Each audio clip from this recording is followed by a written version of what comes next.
Hey guys, so we have a quick unboxing here of the iPhone 11 Pro Max, and gonna make this a pretty quick video because I have a ton of videos to get for this channel, for my other channel as well.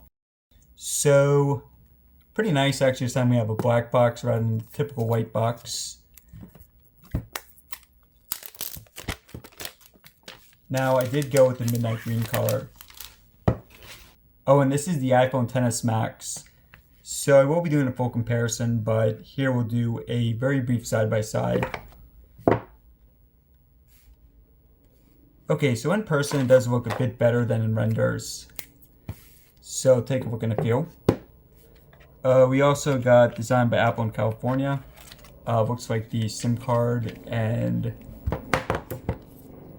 hello package, the SIM card ejector, and some stickers. Now, this time we actually have a quick charge. It's not 5 watts anymore, so fortunately we have this.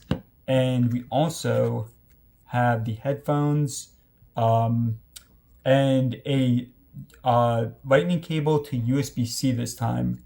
So some improvements here in the box. Still, I think Apple can do more considering how expensive the phone is, but some definite improvements over previous years. Okay, so a quick look here at the phone.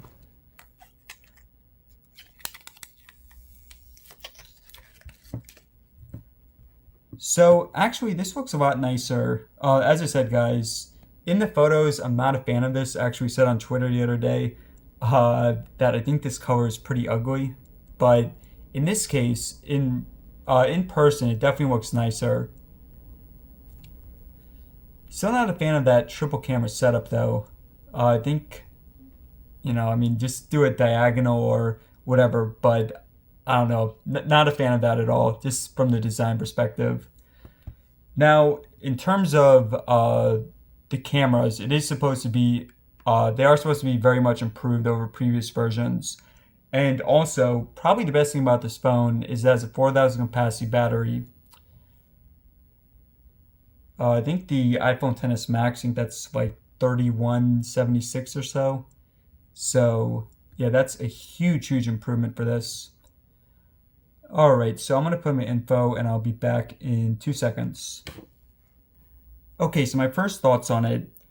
Now, this does feel actually a lot more premium than last year's XS Max, but it also is heavier.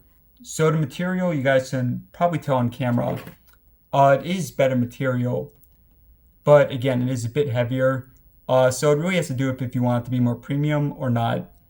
The software is also exactly what you'd expect, pretty smooth, and no issues with it so far. But yeah, guys, obviously a lot of testing to do. I have to test out the cameras, the speakers, the battery life. All this stuff is improved here, so I am pretty excited to test it out. Alright guys, so as always, thanks for watching, and let me know in the comments below what video you want to see next.